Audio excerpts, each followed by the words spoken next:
Shopping mall वाली versus सब्जी मंडी वाली बहू की रसोई। घर के बड़े हॉल में शादी की हलचल हो रही है। रिश्तेदार सोफे पर बैठकर गपशप कर रहे थे। नंद दौड़कर गेट की ओर जाती है। दोनों बहुएं, एक अमीर वो एकदम स्टाइल से खड़ी होती हैं और एक मिडिल क्लास जो घूंघट में खड़ी होती है। सास दोनों का गृह प्रवेश करती है। दोनों बहुएं अंदर आती हैं।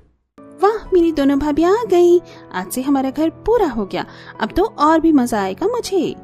हाँ बेटी, अब इस घर में रौनक दोगुनी हो गई है। अरे आओ बेटा, घर में लक्ष्मी आई है।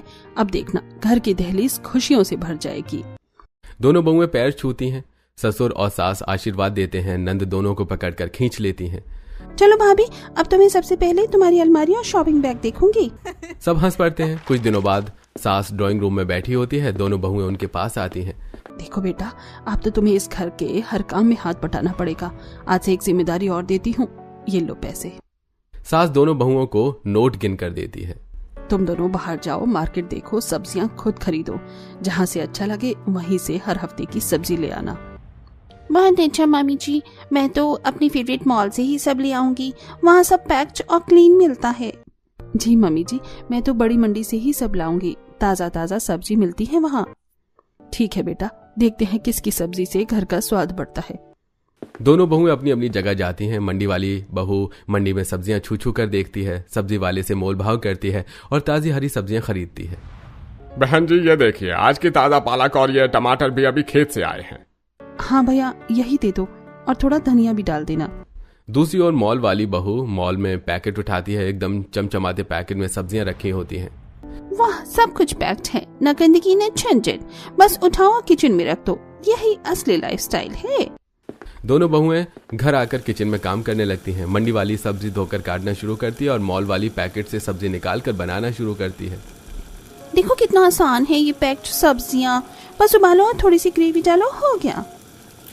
असल स्वाद तो हाथ से चुनी हुई ताजा सब्जियों का होता है। मसाला अच्छे से भूनो तो खुशबू अपने आप आने लगती है। खाना तैयार हो जाता है। सभी परिवार वाले डाइनिंग टेबल पर बैठे होते हैं। सास, ससुर, नंद और दोनों बेटे। सामने दोनों बहुओं के बनाए हुए खाने के बर्तन रखे होते हैं। ठीक है, लेकिन स्वाद थोड़ा कम है, जैसे सब्जी में जान ही नहीं है। हाँ, इसमें वो घर वाली खुशबू नहीं आ रही। वाह, ये तो लाजवाब है। जरा सबको परोस कर खिलाओ बेटा। अरे, इसमें तो मम्मी के हाथ वाला असली स्वाद आ रहा है। हाँ भाई, ये तो गजब की सब्जी बनी है। सभी मंडी वाली बहू की तारीफ करने लगते हैं। मॉल वाली बहू के चेहरे पर जलन साफ दिखती है। डाइनिंग टेबल से उठने के बाद मॉल वाली बहू अकेले अपने कमरे में बड़बड़ाती है। सब इसके खाने की तारीफ कर रहे हैं, मेरी तरफ किसी ने देखा भी नहीं। ऐसा नहीं चलेगा, इसका तो कुछ करना पड़ेगा। अगले दिन डाइनिंग टेबल पर पूरा परिवार बैठा होता है। दोनों बहुएं अपनी अपनी बनाई सब्जियां टेबल पर परोसती हैं। वाह बेटा, आज तो फिर से दोनों बहू ने अपने अपने हाथ का खाना बनाया है।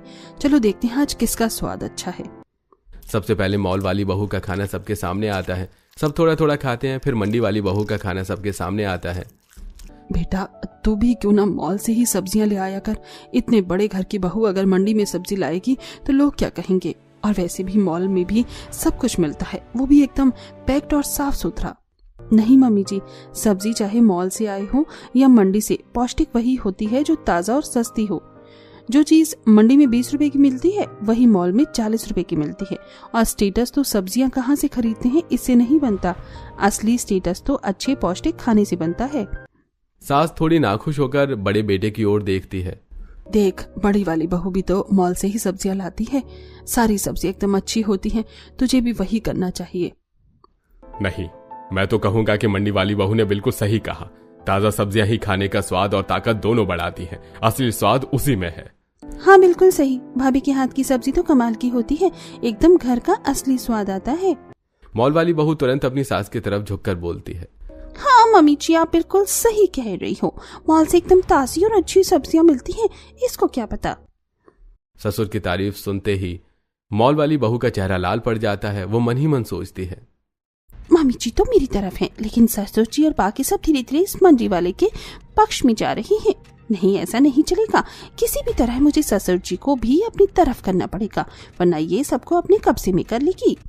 सुबह का समय होता है। रसोई घर में मंडी वाली बहू सब्जी बना रही होती है। कढ़ाई में सब्जी खदक रही होती है। वो जल्दी से पानी लेने किचन में जाती है। तभी मॉल वाली बहू चुपके से अंदर आती है। मॉल वाली बहू एक पिन्नी से एक लंबा कीड़ा निकालती है और मुस्कुराते हुए सब्जी में डाल देती है। अब देखती हूँ सब कैसे तारीफ करते हैं तेरी सब्जियों की। आज तो खेल ही पलट जाएगा। वो जल्दी से बाहर निकल जाती है। मंडी वाली बहू वापस आती है और आराम से सब्जी परोस कर सबको खाने के लिए बुलाती है। पूरा परिवार टेबल पर बैठ जाता है। मंडी वाली बहू सबको प्लेट में सब्जी परोसती है। हे राम, ये क्या है? सास की प्लेट में लंबा सा कीड़ा दिखता है। बहू, मैंने तुझसे कितनी बार कहा है कि मॉल से सब्जियां लाया कर। देख ले, मंडी की सब्जियों में हमेशा कीड़े होते हैं और आज तो इतना बड़ा कीड़ा मेरी प्लेट में आ गया। अगर मैं इसे खा लेती तो, और मुझे कुछ हो जाता तो उसकी जिम्मेदारी कौन लेता? बहुत गलत किया बेटा। मंडी की सब्जी अगर इस्तेमाल भी कर रही हो तो तुझे एक एक करके अच्छे से देखना चाहिए था। ये लापरवाही नहीं चलेगी। हाँ भाभी, आपका ध्यान कहाँ था? इतना बड़ा कीड़ा अगर मम्मी जी खा लेती तो जाने क्या हो जाता। मंडी वाली बहू का चेहरा उतर जाता है। मॉल वाली बहू अपनी नजरें झुकाए बैठी है, लेकिन मन ही मन मुस्कुरा रही होती है। अब आए ना मजा, यही चाहिए था मुझे। सबको अब समझ आएगा कि असली बहू कौन है। सास बड़े गुस्से से खड़ी हो जाती है। बहू, अगर तुझे मेरी बात नहीं समझ आ रही तो अब मैं एक बड़ा फैसला कर रही हूँ। आज से तुम दोनों बहुओं का बंटवारा होगा। बगल में जो छोटा घर है उसमें तुम और आकाश जाकर रहोगे, बाकी हम सब लोग यहीं पर रहेंगे। मामी जी, मुझे माफ कर दीजिए, मैंने जानबूझकर कुछ नहीं किया। मैं तो हमेशा एक एक सब्जी चेक करके ही बनाती हूँ, पता नहीं आज ये कैसे हो गया। अब बस मैंने फैसला ले लिया है, तुम अपना सामान बांधो और बराबर वाले घर में जाकर रहो। मंडी वाली बहू और उसका पति आकाश अपने कपड़े सामान बांध रहे हैं। दोनों घर से निकलते हैं। तभी मॉल वाली बहू धीरे से उनके पास आती है। मैंने कहा था ना, अपनी गांव वाली सोच जरा अपडेट कर लो, वरना बहुत महंगा पड़ेगा। चलो सही हुआ, वैसे भी सब लोग तुम्हारी तारीफ करते करते मुझे परेशान कर रहे थे। अब देखना मैं कैसे मॉल की सब्जियों से सबको खुश कर दूंगी। दीदी, इसमें मेरा कुछ नहीं जाएगा, लेकिन आपको एक दिन जरूर समझ आएगा कि असली पौष्टिक सब्जियां कहाँ से आती हैं और मॉल से सब्जियां लाने में कितना पैसा बर्बाद होता है, इसका सबक भी आपको मिलेगा।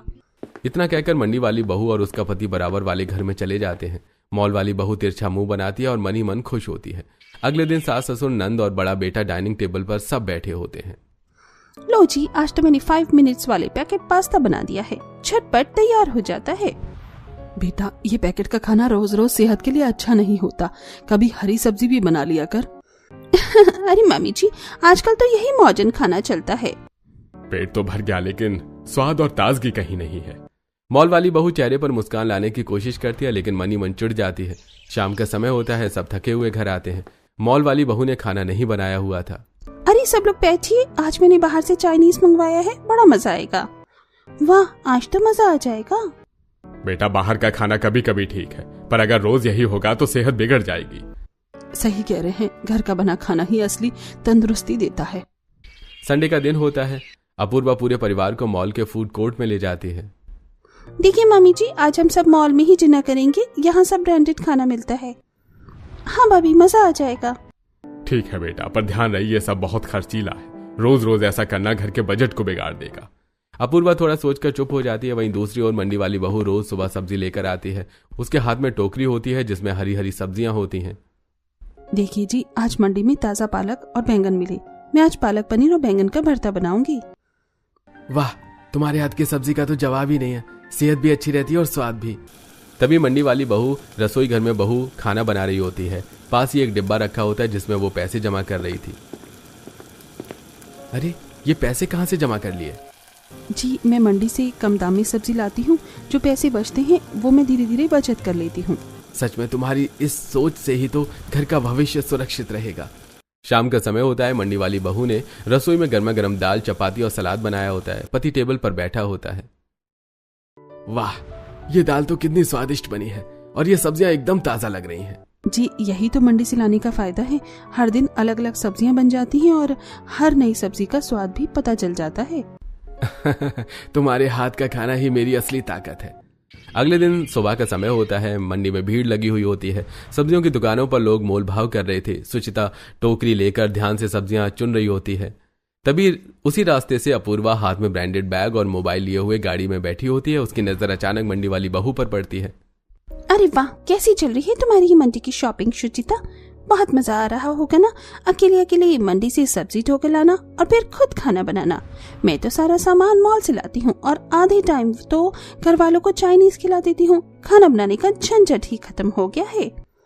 मंडी वाली बहू धीरे धीरे उसके पास आती है, मुस्कुराते हुए लेकिन शांति से जवाब देती है। दीदी, चाइनीज खाना और ये सब तो बहुत बुरा है, खासकर मम्मी पापा की सेहत के लिए।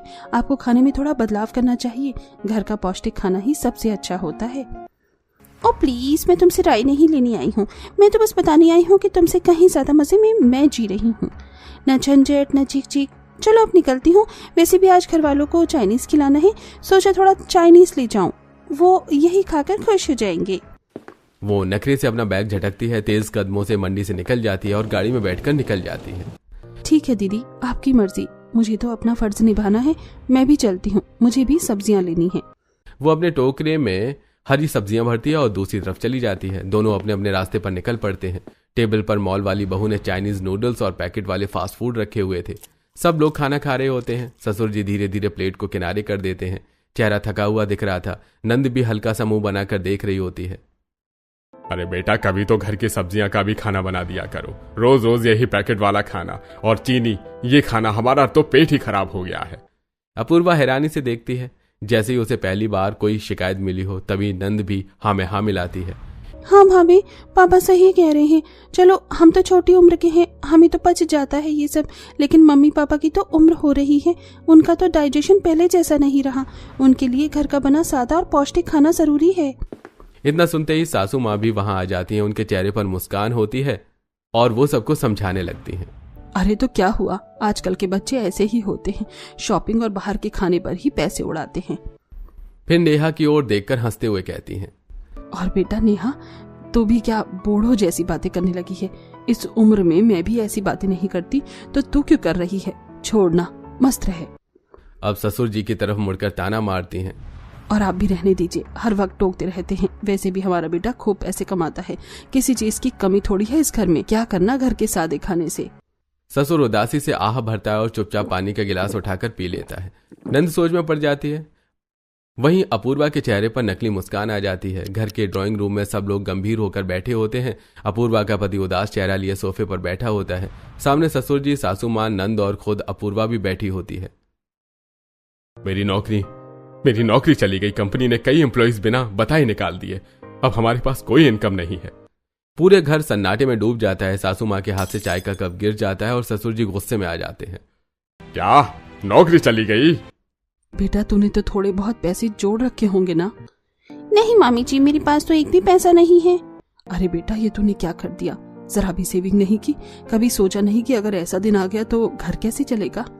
मैं अकेली थोड़ी ना बाहर का खाना खाती थी, आप सब लोग भी तो खाते थे। और शॉपिंग भी मैं अकेली थोड़ी करती थी, आप सब भी तो मुझसे कहते थे लाने के लिए।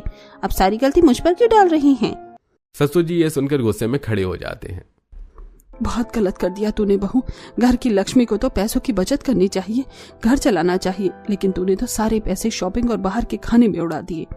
हाँ भाभी, मम्मी सही कह रही हैं। हमें हमेशा समझाया गया था कि घर की बहू घर संभालती है, लेकिन आप तो घर को डुबोने पर लग गई थी। मम्मी भी आपको हमेशा सपोर्ट करती रही, शॉपिंग करने को कहती रही, बाहर का खाना खिलाने में साथ देती रही, और अब देख लो नतीजा। हे भगवान, मैंने क्या कर दिया? मैंने तो कभी सोचा भी नहीं था कि ये दिन भी देखना पड़ेगा। मुझे लगा पैसा तो खूब आता है, खर्च करो, ऐश करो, लेकिन आज समझ आ रहा है कि बिना सेविंग के इंसान कुछ नहीं है।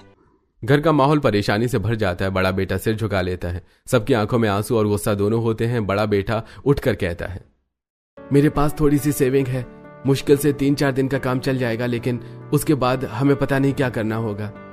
सब लोग चुप हो जाते हैं। ससुर जी सोच में डूब जाते हैं। देख बेटा, अब तक तो हम ऐश करते रहे, अब वक्त है संभलने का। लेकिन काश अगर इन दोनों ने पहले ही समझदारी दिखाई होती तो आज ये दिन नहीं आता। इसी तरह अगले कुछ दिन घर पति की थोड़ी सी सेविंग से चलता है, लेकिन धीरे धीरे राशन खत्म होने लगता है। खाने की प्लेटें खाली होने लगती हैं। अपूर्वा उदास हो जाती है। सास के चेहरे पर परेशानी दिखने लगती है। एक दिन जब घर में खाने के लिए कुछ भी नहीं बचता, सास और अपूर्वा दोनों सिर झुकाए सुचिता के घर पहुंचते हैं। बेटा हमें माफ कर दे, आज हम बहुत बड़ी मुसीबत में हैं। तेरे भैया की नौकरी चली गई है और घर में खाने तक को नहीं बचा। हमें समझ नहीं आ रहा अब क्या करें। हाँ, हमें माफ कर दो, हमने कभी तुम्हारी बात नहीं मानी। हमेशा मजाक उड़ाया कि तुम मंडी से सब्जी लाती हो, सादा खाना बनाती हो, लेकिन आज हमें समझ आ गया कि तू कितना सही थी। सुचिता की आंखें भी नम हो जाती हैं और वो दोनों को बैठने के लिए कहती है। दीदी, यही तो मैं आपको समझाना चाहती थी। बाहर का खाना और शॉपिंग सिर्फ दिखावे की चीजें हैं। असली मजा तो तब है जब हमारे पास सेविंग हो और घर के बड़े बुजुर्ग हेल्दी रहें। बेटा तू बिल्कुल सही कह रही है। मैंने तो हमेशा सोचा था कि पैसा जितना आता है उतना खर्च करो, शान और शौकत ही जिंदगी है, लेकिन आज समझ आया कि पैसे की असली कीमत क्या है। सुचिता मुस्कुराती है, फिर एक डिब्बा निकालती है, उसमें ढेर सारे रुपए रखे होते हैं। देखिए मम्मी जी, मैंने मंडी से सस्ती सब्जियां लेकर और थोड़ी थोड़ी बचत करके 1.5 लाख रुपए इकट्ठे कर लिए हैं। यही वजह थी कि मैं हमेशा मंडी से सब्जी लाती थी। सास और अपूर्वा दोनों हैरान रह जाते हैं, आंखों में पछतावा और सम्मान दोनों दिखते हैं। तुम सही कह रही हो बहन, मुझे माफ कर दो। मैंने तुम्हारी बातों पर कभी गौर नहीं किया, हमेशा तुम्हें नीचा दिखाया, लेकिन आज समझ आया कि असली समझदारी क्या होती है।